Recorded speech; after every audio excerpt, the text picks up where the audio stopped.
I thought he left just to chase a new romance, until the envelope marked "Final Notice" hit my kitchen counter. $4,000 stood against my name for a debt I never authorized, never saw, and never spent. As I traced the money, the truth became sharp and cold. He was not just cheating on our marriage. He was building a fraud empire right under my nose, and he made the mistake of leaving the receipt with me. My name is Tessa Monroe. If you stood on the sidewalk outside our townhouse in Arlington, Virginia, you would see a life of beige stability. I was 34 years old. I drove a sedan that was practical and paid off. My front lawn was manicured to the quarter inch, but inside those walls, the air was thin. It was the kind of atmosphere where you had to shallow your breathing just to avoid inhaling the resentment that coated the furniture like dust. My husband, Grant Whitaker, was 38. He liked to call himself a business guy. He did not have a specific title that made sense to anyone outside of his immediate circle, but he loved the vocabulary of success. He spoke constantly of big moves and leveraging assets. Yet, whenever I asked about the actual balance in our joint savings, or why a credit card bill was higher than usual, the conversation turned into a fog. He would wave a hand, dismissing me as if I were a child asking about quantum physics. "You worry too much, Tess," he would say, his eyes never quite meeting mine, focusing instead on his reflection in the hallway mirror. "Let the men handle the strategy. You just keep the house running." Then there was his mother, Diane. To Diane, I was not a daughter-in-law. I was a staffing error she had been trying to correct for 5 years. She would come over on Sundays, running a finger along the mantel to check for dust, her gaze lingering on my clothes with open disdain. "That blouse. It's very plain, isn't it?" she would say, sipping her tea with her pinky extended. "But I suppose someone with your job doesn't need to inspire anyone. It must be so dull." She did not understand what I did at Hawthorne Ridge Compliance. She thought I pushed papers. In reality, I spent my days hunting for the cracks in other people's stories. I was a risk compliance officer. My job was not to be inspired, it was to be right. I looked for patterns, for anomalies, for the tiny, inconsistent vibrations in a ledger that suggested a structure was about to collapse. I was good at reading trails. I just never thought I would have to read one in my own kitchen. The shift happened over 3 months. It was subtle, like a temperature drop you do not notice until you are shivering. Grant started coming home after 9 o'clock at night. His phone, once left carelessly on the coffee table, was now always in his pocket or face down on the nightstand. He changed his passcode. When he hugged me, which was rare, he smelled of cedar and something else, a floral note that was sharper and more expensive than anything I owned. I did not scream. I did not cry. I did what I do at work. I observed. I cataloged the silence. It culminated on a Tuesday evening. Grant stood in the foyer with a suitcase already packed. He looked at me with a detachment that chilled my blood. "I need space. Tessa," he said. The delivery was flat, rehearsed. "Space," I asked, keeping my voice steady, anchoring myself against the wall. "Yes, I feel stifled. I'm going to stay at a hotel for a while." To think, he reached for the door handle, refusing to look back at the life he was walking out on. "Don't make a scene, please. It's embarrassing." And then he was gone. The door clicked shut, and the silence rushed back in, heavier than before. The next morning, my phone rang. It was Diane. She did not say hello. "Well," she snapped, "I hope you are happy." He called me. "He sounds devastated. He left me." "Diane," I said, my hand gripping the phone tight, "a man doesn't leave a home where he feels like a king. Tessa, if you can't keep your husband interested, that is a failure of your management. You deal with the consequences." She hung up before I could respond. I sat at the kitchen island with a cup of cold coffee. I told myself I would simply endure this. I would handle the logistics of a separation, but my compliance brain would not shut off. Grant's exit felt too clean. It felt scripted. Men who leave because they feel stifled usually take weeks of arguments to get there. Grant had severed the limb in one motion. It felt less like a breakup and more like an evacuation. I looked down at the granite countertop. Grant had cleared his personal items, but in his haste, he had missed one thing. A small, yellow sticky note had been crumpled into a tight ball and left near the fruit bowl. I reached out and smoothed it flat. It was not a love note. It was not an apology. It was a scribble in his jagged handwriting. Summit, 8944X, and below that, underlined twice wire by Friday. I stared at the paper. A wire transfer. A deadline. A code. The sadness in my chest began to recede, replaced by a low, humming frequency of alarm. This was not about space. This was about arithmetic. And the numbers did not add up. 7 days after the front door clicked shut behind my husband, the mail arrived with a violent thud on the floor. Amidst the junk flyers and coupons was a single envelope marked with a red stamp that read, "Final Notice." I tore it open standing right there in the hallway. The header belonged to a company called Summit Ledger Services. The demand was blunt.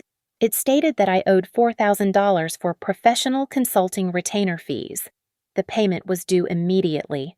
I frowned, my compliance brain instantly scanning for a mistake. I had never heard of Summit Ledger Services. I flipped to the second page, and the air left my lungs. There, at the bottom of a service agreement I had never seen, was my signature. It looped the T and crossed the S exactly the way I did. It was authorized by Tessa Monroe. My hands started to shake, but I forced myself to walk to the kitchen and dial the customer service number listed in the header.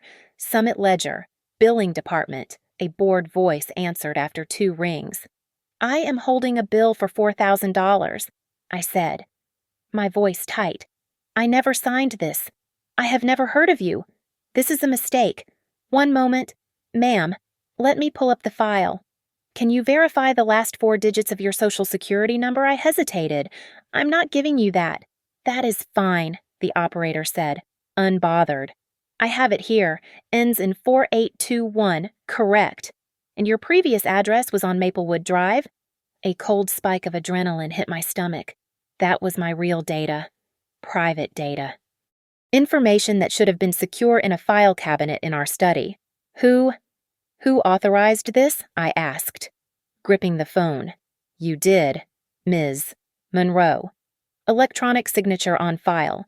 If you don't pay within 48 hours, we will send this to collections. It will tank your credit score. Have a nice day." The line went dead. I did not panic. I logged into our joint bank account, the one Grant had left behind. I scrolled back through the transaction history, looking for anything unusual. There it was. 2 weeks ago, a transfer for $4,000 had been initiated to Summit Ledger and then immediately reversed. It was a test ping.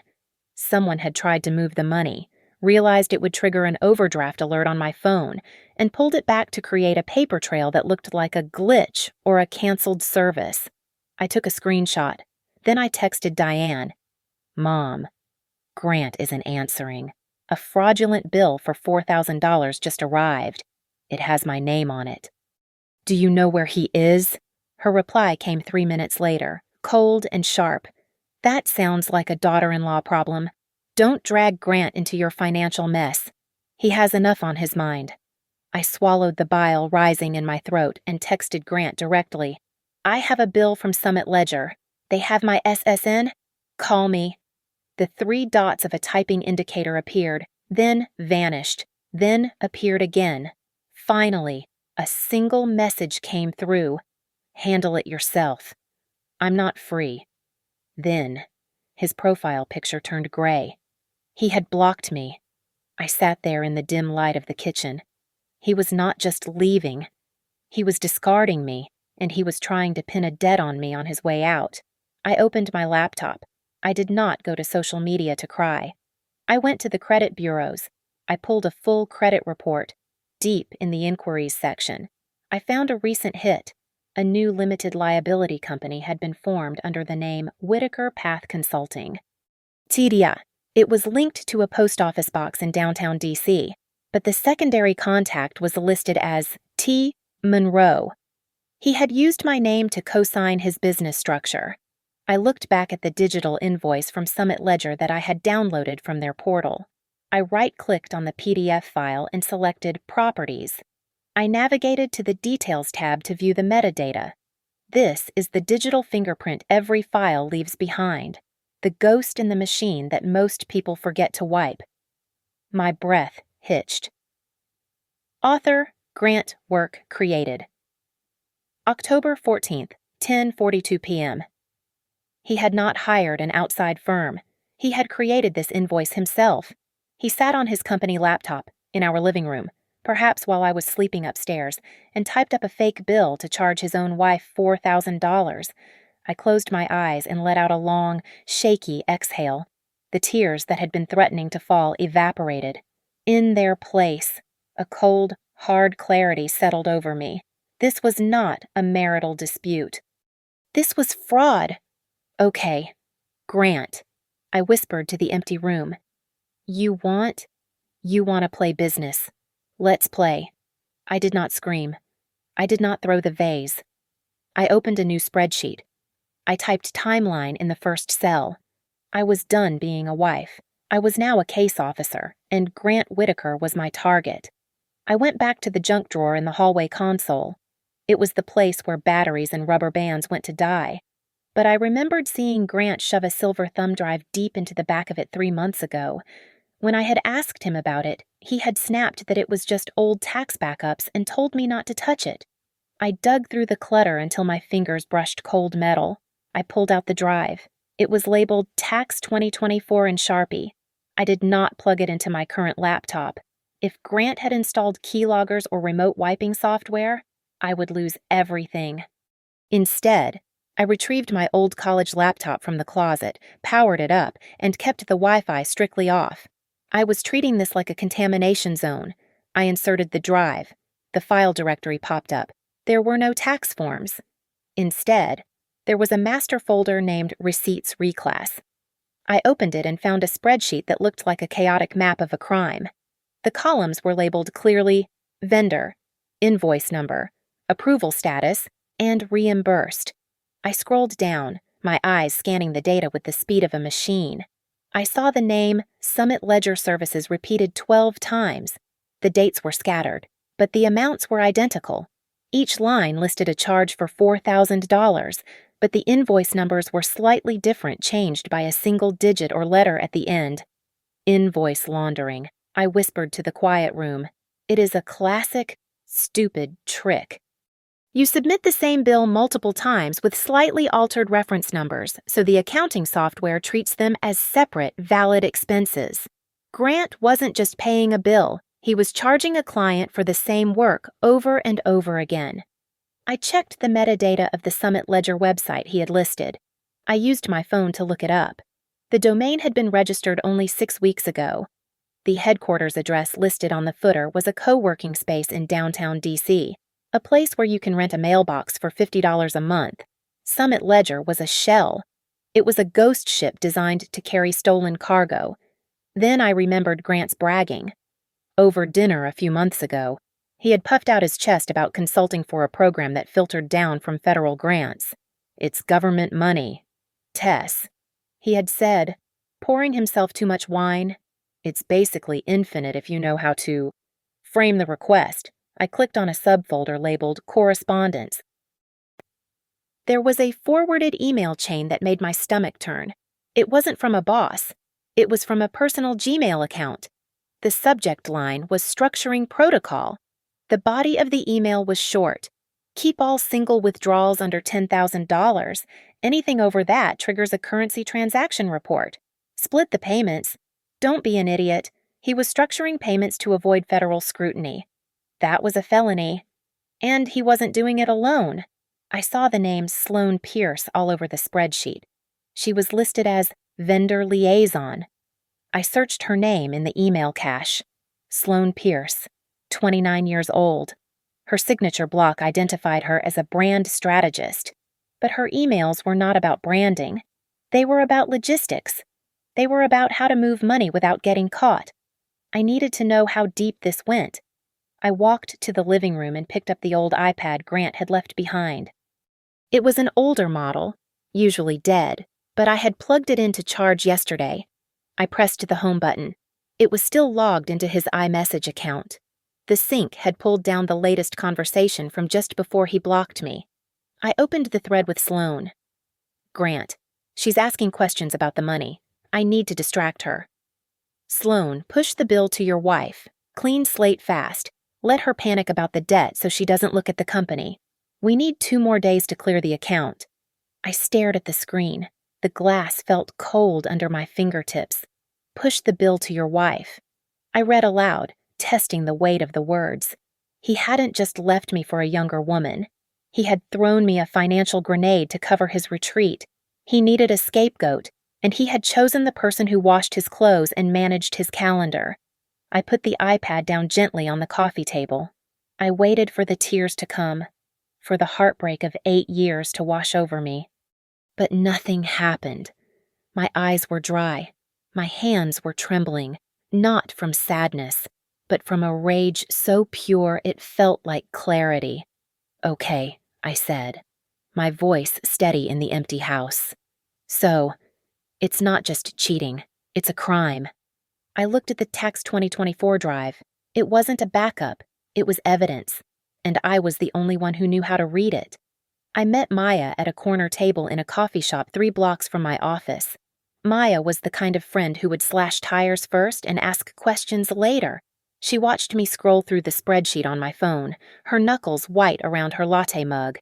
Tessa, you have to post this, she hissed, leaning over the table. Put it on Facebook. Tag his mother. Tag his boss. Burn him down. Right now. I shook my head slowly, taking a sip of my black coffee. The bitterness grounded me. No, I said. If I post this, he claims I am a vindictive ex-wife doctoring documents. He spins the narrative. I don't need likes. Maya. I need evidence that stands up in a courtroom. But he left you with a bill for $4,000, Maya's voice rose, causing a few heads to turn. He is stealing from you. He is stealing from everyone, I corrected her, and I am going to be the one who closes the door on him. Permanently. I left Maya and went straight to an appointment I had booked with a lawyer named Rowan Klein. His office was small, smelling of old paper and peppermint. I laid out the timeline, the Summit Ledger invoice, and the metadata I had scraped. Rowan looked at me over the rim of his glasses. Listen to me very carefully. Tessa, he said, tapping a pen against his desk. Do not hack his accounts. Do not guess his passwords. If you break into his private digital space, the evidence is fruit of the poisonous tree. It becomes useless, and you go to jail. He left his iPad logged in, I said. He left the USB drive in the junk drawer. Rowan nodded, a small, grim smile appearing. Then that is considered shared domestic property. Whatever he left behind is yours to read. Document it, but do not cross the line. I went home and turned my dining room into a war room. I did not act like a heartbroken spouse. I acted like a compliance officer conducting an internal audit. I took high-resolution photos of every screen on the iPad. I printed emails including the full headers and routing information. I saved the metadata logs showing the creation dates of the fake invoices. Every time I saved a file, I noted the exact time and date in a physical notebook. Then, I secured my own perimeter. I opened a new bank account at a different bank, one Grant had never used. I called the fraud department of my current bank and froze the joint accounts. I sent formal dispute letters to the 3 major credit bureaus regarding the Summit Ledger inquiry, but I did not ask them to delete it yet. I needed the record to exist. Late that night, while monitoring Grant's social media through a burner account, I saw it. A post from a venue in Georgetown. Grant was planning an engagement party. He had not even been gone 2 weeks, and he was already putting a ring on Sloan Pierce. I dug deeper into the guest list visible in the tagged photos. It was full of potential investors. He wasn't marrying Sloan for love. He was marrying her because a power couple image was required to close his next round of funding. He needed to look stable, successful, and taken. Then my phone pinged with a notification from Diane. She had posted a photo of Grant and Sloan standing on a balcony, clinking champagne glasses. The caption read, "Family is everything. New beginnings." It was a public slap in the face. She was erasing 8 years of my life with a hashtag. I felt a hot prickle of tears, but I forced them back. "You think you have won, Diane," I whispered to the glowing screen. "You have no idea what your son has really built." The next afternoon, my phone rang from an unknown number. I almost let it go to voicemail, but instinct told me to answer. "Is this Tessa Monroe?" a male voice asked. "Speaking. Ms. Monroe, this is David from Red Alder Projects. We are processing the vendor addendum you signed last Tuesday regarding the compliance oversight fee. We just need to verify the routing number for the reimbursement." I froze. I had never heard of Red Alder Projects. I'm sorry," I said, my voice dropping to a dangerous calm. "What document did I sign the waiver?" David said, sounding confused. "Your husband, Mr. Whitaker, submitted it with the main contract. He said you are the principal officer for the oversight committee. We just need to clear the payment of $12,000. My hand gripped the phone so hard my knuckles turned white. Grant wasn't just using my name for fake bills at home. He was forging my signature on external contracts to siphon money from his clients. "David," I said, "can you email me a copy of that document right now? I need to check my records." "Sure." I hung up. 5 minutes later, the email arrived. There it was, my name, my forged signature, and at the bottom of the contract, the funding source code. I recognized the code immediately from my work in risk management. It started with Fed. This wasn't private equity. Red Alder Projects was a government contractor. Grant was stealing federal funds. I sat back in my chair. The game had changed. This was no longer a civil dispute between a husband and wife. This was wire fraud involving government money. "Okay, Grant," I said, staring at his sloppy signature next to my forged one. "You just gave me the jurisdiction I needed." I picked up my pen and wrote 3 letters on my notepad. F. B. I.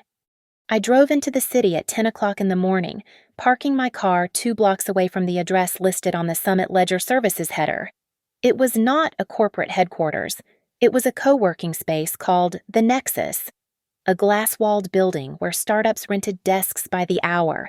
I walked up to the reception desk. The woman behind the counter was typing on her phone, barely glancing up. "I am looking for Summit Ledger Services," I said, projecting a polite impatience. "They are listed in Suite 404. She typed something into her computer and frowned. "Summit Ledger. They are gone. They rented a hot desk for 7 days and then canceled the contract yesterday." 7 days, I repeated. "Yeah. Short-term lease.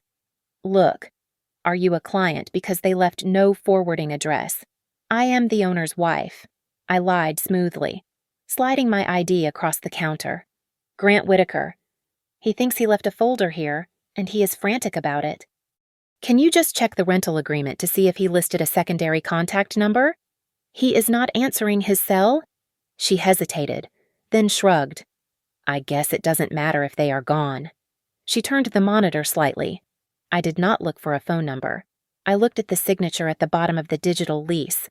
It was Grant's distinct, arrogant scrawl. But then I pulled the printed invoice from my bag. The signature authorizing the $4,000 payment to this company was supposed to be mine. I laid them side by side on the counter for a split second.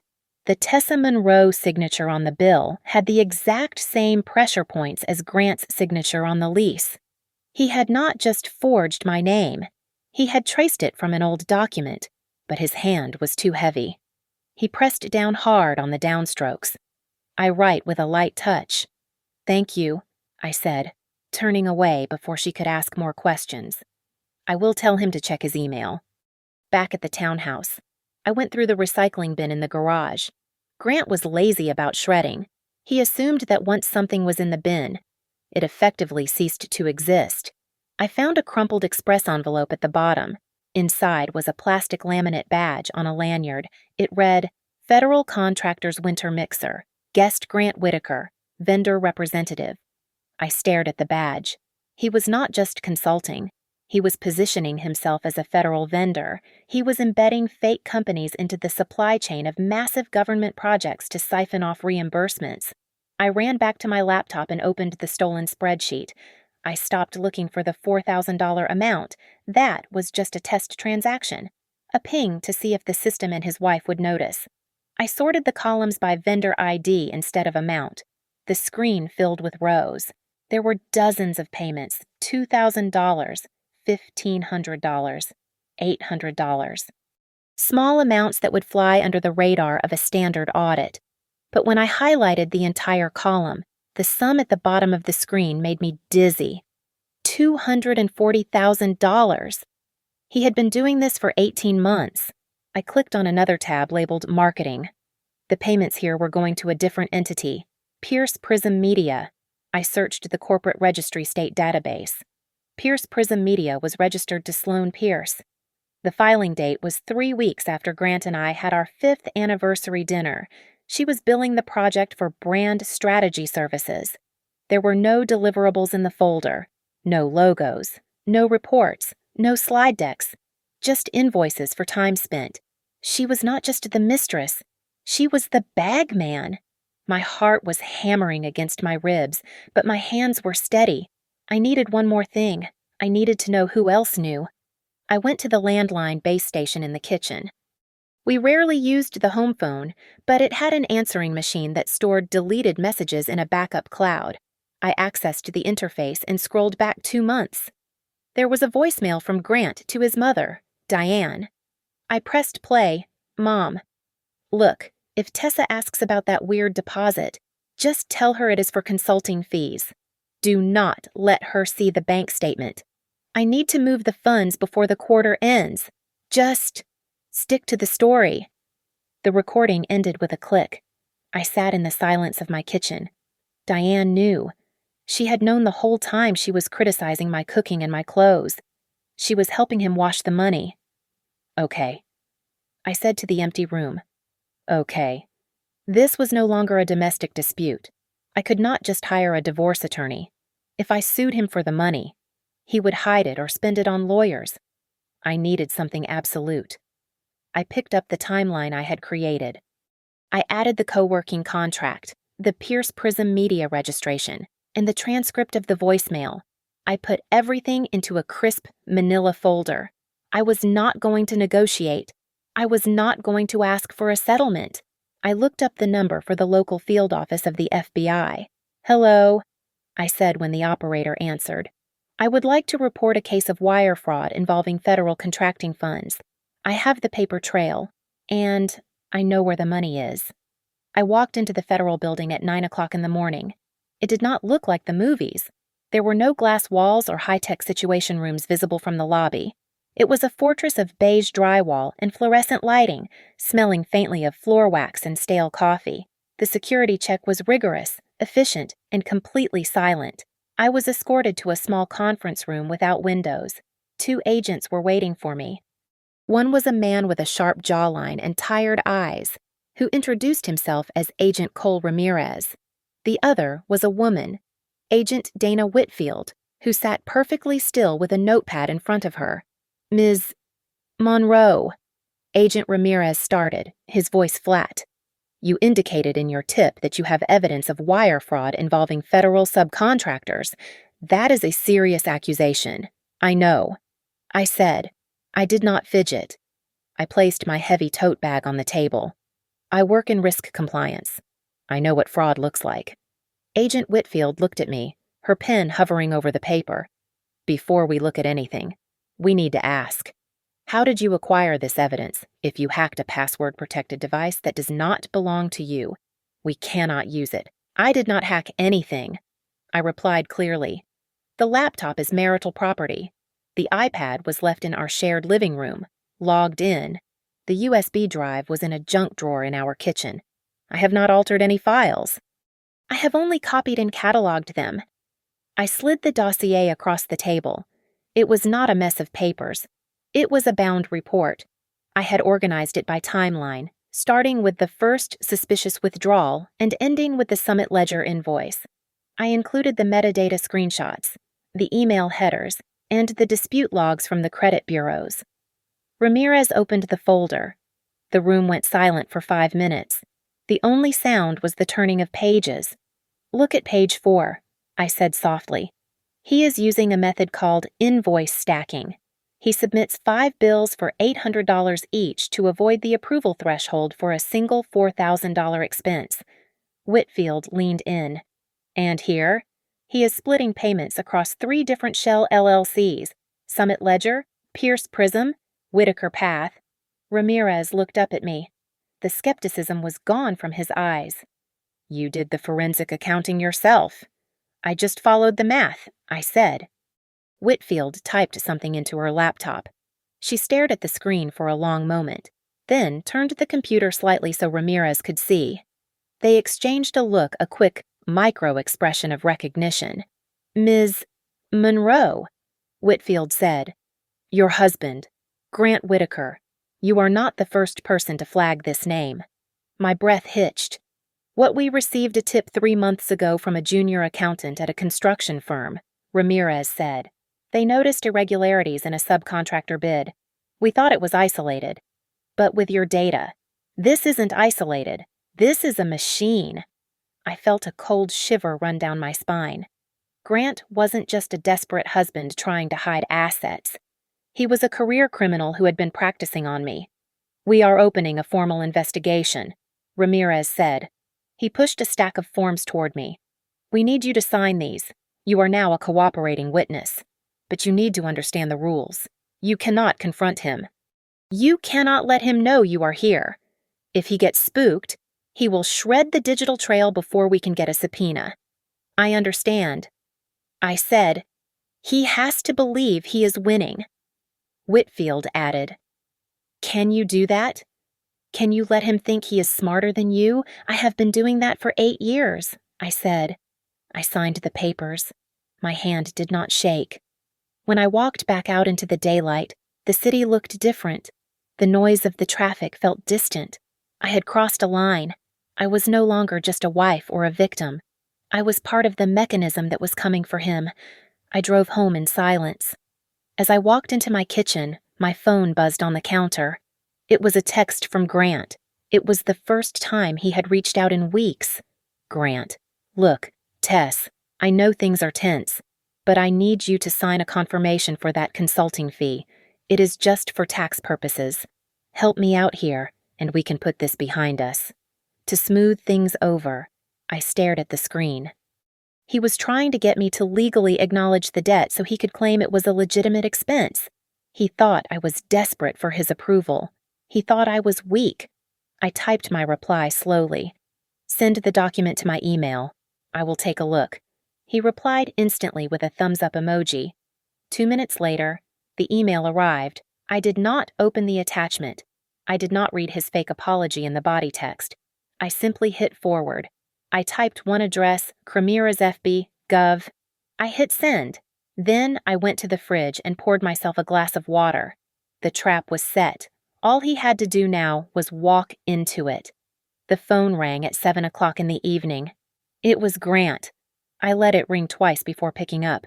Just enough time to ensure the recording app on my secondary phone was running. "Hey, Tess!" His voice came through the speaker, coated in a syrup that I used to mistake for warmth. "I was just thinking about you. Remember that trip we took to the vineyard in Napa? The light was so perfect that day. We were good then, weren't we?" He was fishing. He was trying to find the hook that would drag me back into compliance. "What do you want, Grant?" I asked. My voice was flat, stripped of any modulation. There was a pause. The warmth evaporated. "I just want to resolve this billing issue," he said, his tone shifting to a practiced nonchalance. I feel bad that it is stressing you out. If you sign that confirmation letter I emailed, I can pay the vendor directly. It takes the debt off your name immediately. I am trying to help you. If it is my debt, send me the itemized receipt. I said, if it is not my debt, why does it have my signature? You are being difficult, he snapped, the mask slipping. You used to be supportive. You used to be manageable. You have changed. Tess. I haven't changed, I replied, staring at the audio waveform dancing on my screen. I just started reading the fine print. I hung up. 10 minutes later, my phone lit up again. This time it was Diane. She did not bother with pleasantries. You are pushing him too hard, she hissed. Grant is on the verge of a massive breakthrough with this new contract. If you drag his name through the mud because you are bitter about being replaced, you will regret it. Do not ruin my son's future because you couldn't secure your own. Did he tell you where the money came from? Diane, I asked softly. Did he tell you whose name he used to steal it? He is a businessman, she said, her voice dripping with disdain. He does what is necessary. You are just greedy. You always were. She disconnected the call. I saved the recording and labeled it Coercion, Diane W. My phone pinged again, a text message from Sloane. It was a photo of her left hand, manicured and heavy with a diamond that looked like it cost more than my car. The caption was just one word, upgrade. I did not feel jealous. I felt validation. I forwarded the screenshot to Agent Whitfield with a note asset purchase using suspected misappropriated funds. Later that night, I opened the draft document Grant had sent me. I did not sign it, but I read the metadata and the revision history. Buried in the comments section of the Word document, there was a note Grant had written to himself. Draft contingency statement, blame accounting error on junior contractor J. Miller. Say signature was auto-filled by software glitch. I froze. He was not just trying to trick me. He was building a scapegoat. J. Miller likely did not exist, or worse, was some low-level employee at a vendor he worked with. He was preparing to destroy an innocent person's career to cover his theft. I called Agent Ramirez immediately. He is fabricating a fall guy, I said.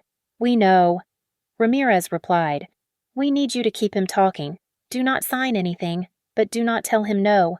Make him think you are wavering. We need him to feel safe enough to make the final transaction. The next morning, the mail arrived. Among the bills was a thick, cream-colored envelope. I opened it. It was an invitation. The engagement of Grant Whitaker and Sloane Pierce. It was to be held this Saturday at the Monarch Hotel in D.C. It was a black tie event. I flipped the card over. In small, elegant font at the bottom, it read, sponsored by Whitaker Path Consulting.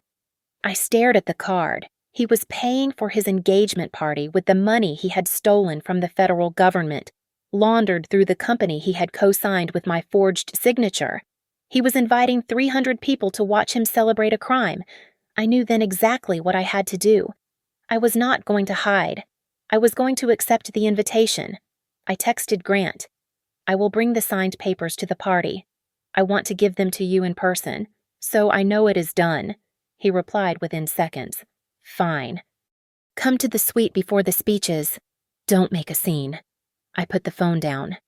He thought I was coming to surrender. He thought I was coming to beg for a settlement or to cry over his new life. He did not realize that I was the one bringing the ending. I won't make a scene. Grant, I whispered to the empty room. I am going to make a record. I did not wear a red revenge dress. I did not walk into the Monarch Hotel looking like a woman trying to win her husband back, nor like a woman trying to make him jealous. I wore a charcoal structural suit tailored to within an inch of its life, and heels that were sharp enough to puncture floorboards. I did not look like a guest. I looked like an auditor arriving for a surprise inspection. The ballroom was suffocating with the smell of lilies and expensive perfume. A jazz band played softly in the corner, drowning out the clinking of crystal glasses. In the center of the room, Grant and Sloane held court. They were a study in manufactured perfection. Grant wore a velvet tuxedo that I knew cost $3,000, and Sloane was draped in white silk, clinging to his arm like an expensive accessory. Diane stood near the champagne tower, greeting guests with the benevolent air of a queen mother. When she saw me, her smile didn't just fade, it simply ceased to exist. She looked through me, her eyes focusing on a point somewhere behind my left shoulder, erasing my presence before I even stepped fully onto the carpet. I did not have to wait long. Grant saw me. He detached himself from Sloane and intercepted me near a pillar, pulling me into the shadows away from the photographers. His grip on my elbow was tight, possessive. "You came," he said, his voice low and tight. "I didn't think you had the guts." "I said I would bring the papers." "Grant," I replied, my voice level. "Good. Let's get this over with. Sign it, give it to me, and you can leave before anyone asks why you are here. I will transfer the money to your account on Monday. You have my word." He shoved a folded document into my hand. It was heavy stock paper, professional and intimidating. I unfolded it slowly. It wasn't a simple receipt. It was a retroactive liability acceptance and reimbursement waiver. The legal jargon was dense, designed to confuse, but I parsed it in seconds. If I signed this, I was not just accepting the $4,000 charge. I was accepting liability for all associated vendor costs incurred prior to November 1st. And then I saw it. In the bottom right corner, there was a small pixelated square, a QR code. I recognized the encoding format. It was an internal routing link for the federal grant portal he was using. This document wasn't just a waiver for me. It was a trigger. By signing this, he would scan that code and upload the document as proof of external vendor validation, instantly unlocking a new tranche of funds. He was trying to use my signature to steal another $50,000 or $60,000 right here, in the middle of his engagement party. "I need 5 minutes to read this." "Grant," I said, stepping back. "Read it," Grant hissed, his face flushing. "It is standard boilerplate. Just sign the damn paper. Tessa, do not embarrass me here. I don't sign things I haven't read. You know that." "Oh, for God's sake." Sloane appeared at his elbow, her smile tight and predatory. She looked me up and down, letting out a short, dismissive laugh. "Is she still stalling?" Sloane asked, looking at Grant. Then she turned to me, speaking as if I were a slow-witted child. "Honey, don't strain yourself. It is just business paperwork. We know you don't understand how high-level finance works, but try to keep up. Grant is building an empire here." Her voice carried. A man standing nearby turned around. I recognized him from the guest list research I had done. He was a compliance officer for a major banking firm in D.C. "Is there a problem?" the man asked, looking between us. "No," Grant said quickly, forcing a smile. "Just ex-wife drama. Sorry about that. Marcus." Marcus looked at me. "I didn't catch your name." "Tessa Monroe," I said, meeting his eyes directly. "And what do you do?" "Ms. Monroe. Did I hear you don't understand finance?" I smiled, a cold, sharp expression that did not reach my eyes. "Actually, I work in risk and compliance," I said clearly. "I specialize in forensic audits and federal contractor fraud detection." The air between the four of us dropped 10 degrees. Marcus's eyebrows shot up. He looked from me to Grant, and then down at the standard boilerplate document in Grant's hand. He took a subtle step back, creating distance. "I see," Marcus said. "That is very specific work." Grant looked like he had swallowed glass. He grabbed Sloane's arm. "We have to go cut the cake. Tessa, stay here. Do not move." He dragged Sloane away toward the stage, desperate to regain control of the narrative. I watched them go. I folded the document and slid it into my clutch. I had the final piece. He had attempted to coerce a signature to facilitate wire fraud in the presence of witnesses. I walked over to the bar and ordered a sparkling water. I turned my back to the room and looked into the mirror behind the bottles. In the reflection, I saw two men in dark suits standing by the main exit. They were not drinking. They were checking their watches. One of them tapped his earpiece. They were not guests. They're here. I whispered to my reflection. I took a sip of water. I watched Grant step up to the microphone, raising his glass to a room full of people he had lied to. He thought he was about to give a speech. He did not know he was about to give a confession. Grant stood under the crystal chandelier, the microphone in his hand, looking less like a tool of communication and more like a scepter. He beamed at the crowd, his face flushed with the intoxication of attention. This contract with the Department of Defense is not just a win for Whitaker Path. Grant boomed, his voice echoing off the vaulted ceilings. It is a testament to vision. I want to thank my mother, Diane, for her unwavering belief, and Sloan, my rock, who taught me that a partner should push you to climb, not hold you back. The room erupted in polite applause. I stood near the back, a ghost in my own life. He had not just divorced me, he had redacted me. In his version of the story, I never existed. Diane took the microphone next.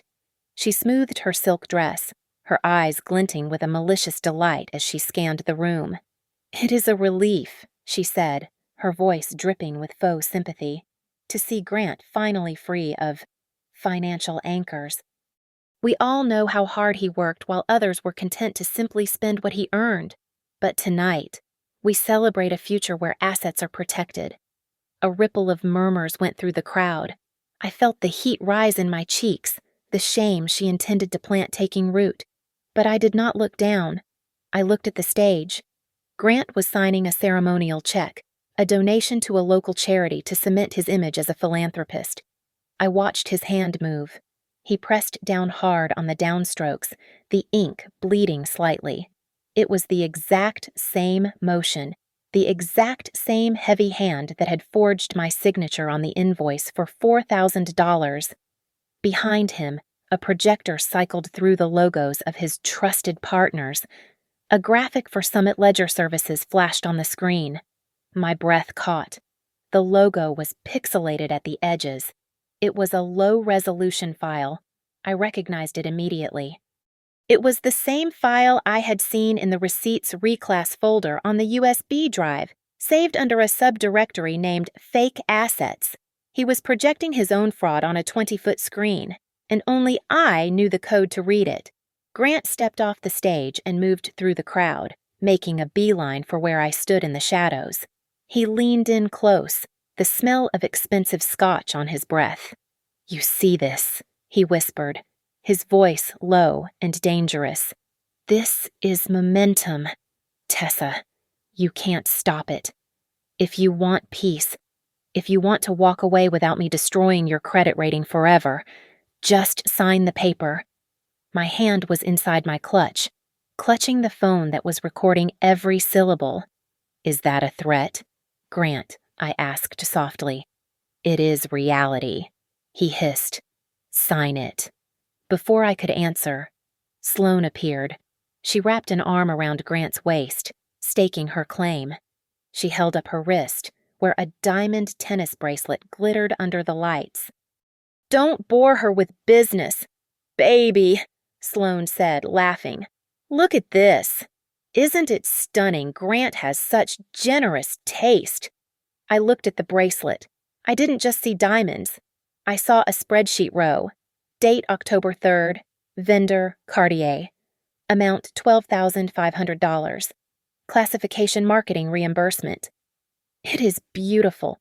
Sloan," I said, my voice steady. "Very expensive marketing." Sloan frowned, not understanding, but I turned away before she could speak. The air in the ballroom was suddenly too thin. I walked out into the corridor, my heels clicking on the marble. I needed to breathe. As I leaned against the cool wall, a woman in a server's uniform walked past me carrying a tray of empty glasses. She didn't look at the tray. She looked at me. It was Agent Whitfield. She didn't stop. didn't break her stride. But as she passed, she murmured 3 words that hit me harder than a bullet. Stay calm. It's time. My heart hammered against my ribs. I turned back to the ballroom doors. Through the glass, I saw Grant climbing back onto the stage. He was holding the microphone again, waving a pen. He was about to sign the engagement contract, the final public act of his perfect life. I pushed the doors open and stepped back inside. Grant looked up. He saw me standing there. He smiled, a wide, triumphant grin that said he thought he had won. He thought I was watching his victory lap. He lowered the pen to the paper, and then the double doors at the main entrance crashed open with a sound like a thunderclap. The double doors did not slam open with Hollywood theatrics. They were pushed open with a steady, terrifying authority. 6 agents walked into the ballroom, their dark windbreakers identifying them clearly as Federal Bureau of Investigation. The music died instantly. The chatter stopped as if the air had been sucked out of the room. Agent Ramirez walked straight to the stage. He did not yell. He did not draw a weapon. He simply stood at the foot of the stairs, looking up at Grant with an expression of absolute boredom. Grant let out a nervous, high-pitched laugh. "Gentlemen," Grant said, his smile twitching, "there must be a misunderstanding. We are in the middle of a celebration." Ramirez did not smile. He held up a clear plastic evidence bag containing a single sheet of paper. "Whitaker Path Consulting," Ramirez said, his voice carrying to the back of the silent room. "Summit Ledger Services, Pierce Prism Media. Explain them." Grant's face went the color of ash. "Those are legitimate vendors. My ex-wife handles the books. Talk to her." "We have talked to her," Agent Whitfield said, stepping out from the shadows near the bar. She held up a tablet displaying the metadata log I had extracted. "And we have the email chain where you instructed Ms. Pierce to push the bill to the wife to clean the slate. We also have the IP logs showing you created the Summit Ledger invoice on your own work laptop." Diane rushed forward, her face twisted in indignation. She put herself between the agents and her son. "How dare you!" she shrieked. "My son is a respected businessman. This woman is just bitter because he left her. She is lying." Ramirez looked at Diane. "Mrs. Whitaker, we have a voicemail recording from your landline where you instructed your son to hide the federal funds as consulting fees to keep his wife in the dark. That makes you an accessory to conspiracy and wire fraud. I suggest you step back." Diane stopped. The blood drained from her face. She looked at the crowd, her friends, her social circle, and saw them recoiling. She collapsed onto a chair, burying her face in her hands. The Queen had fallen. On the stage, Sloane realized the ship was sinking. She tried to step off the side of the platform, heading for the service exit. 2 agents blocked her path instantly. "I didn't sign anything," Sloane screamed, her poise shattering into panic. "It was his idea. Grant told me it was standard practice for government contracts. He said we just had to move the money around. I didn't know it was illegal. I just did the marketing." Grant looked around wildly. His investors were backing away. His mother was sobbing. His fiancée was selling him out to save her own skin. Finally, his eyes found me. I was still standing by the pillar, my hands clasped calmly in front of me. "Tess," he choked out, stepping down from the stage, his hands shaking. "Tess, tell them it was a misunderstanding. Please, help me." The room was deadly silent. Everyone waited for my answer. I looked at the man I had wasted 8 years on. I looked at the tuxedo bought with stolen tax dollars. "You left me a bill for $4,000. Grant," I said, my voice steady and clear. "You told me to handle it, so I did. I didn't pay it with money. I paid it with the truth." Grant opened his mouth to speak, but Ramirez nodded to his team. "Grant Whitaker, you are under arrest for wire fraud, embezzlement of federal funds, and identity theft." The handcuffs clicked, It was a sharp, metallic sound that signaled the end of the party. As they marched him out, the crowd parted like the Red Sea. No one wanted to touch him. No one wanted to be seen near him. He was radioactive. As Agent Whitfield passed me, I handed her the folded document Grant had tried to force me to sign. I also held up my phone to show her the recording is saved. "It's all here," I whispered. "The final piece." I said, "Thank you." "Ms. Monroe," she said, "we will take it from here." I did not stay to watch them load him into the car. I turned and walked out through the lobby, past the shocked concierge, and into the cool night air. My phone buzzed in my clutch. I pulled it out. It was a notification from the credit bureau. Dispute resolution update. The inquiry from Summit Ledger Services has been removed from your report. Your score has been restored. I deleted the notification. I did not smile. I did not cheer. I just took a deep breath, filling my lungs with air that finally felt clean. I walked toward my car, alone, debt-free, and terrifyingly free. Thank you so much for listening to my story. I would love to know where you are tuning in from, so please drop a comment below and let's share our thoughts. If you enjoyed seeing justice served, please subscribe to the Victoria Revenge Stories channel, like this video, and hit that hype button to help this story get heard by more people.